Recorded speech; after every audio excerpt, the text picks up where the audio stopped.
go. Mr. Governor. How nice of you to call. What can I do for you tonight? I just want to go home. Ready? I'm ready. Thank you. Never had any.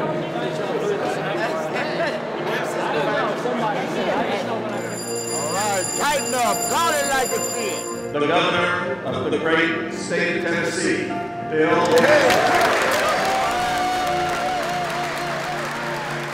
Every day, I feel honored and blessed to have the opportunity to serve as governor of this great state. And I particularly appreciate the invitation by the 108th General Assembly tonight to report on the state of our state. What makes Tennessee different? Why are we coming out of one of the worst recessions this country has ever seen in a place of strength? Well, I believe it's because we think differently.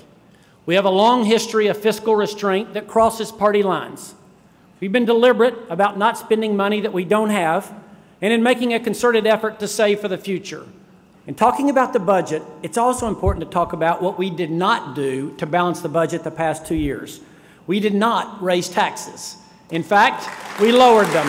We're phasing out the inheritance tax, eliminating it entirely by the year 2016 to help small business owners and family farmers keep those businesses in the family from generation to generation. Another important thing we did not do to balance the budget was to cut education funding.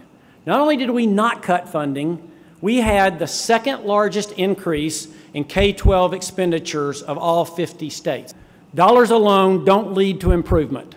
There has to be a plan. Along with strategic investments, we're pursuing real reform in education that is producing results.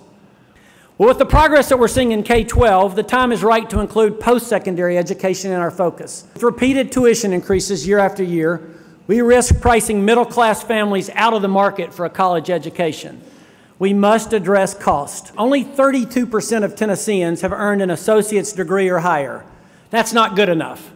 Our goal is to move the needle so that Tennessee is on track to raise that number to 55% by 2025. Tonight, we begin our Drive to 55, a strategic plan to have the best trained workforce in America.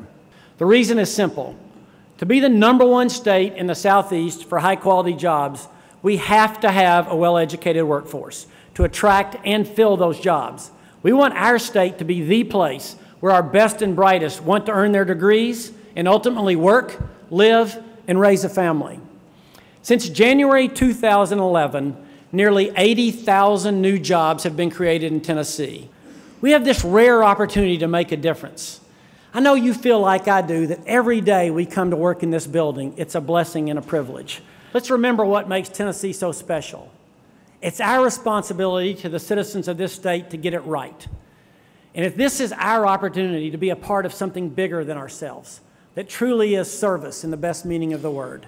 Thank you, and thanks for caring enough to give of yourself for a better Tennessee. Thank you. I think he's a man that is grateful to be the governor of this state. It's a job that he's enjoying and taking seriously, and I think that's reflected on some wonderful public policy for the state of Tennessee.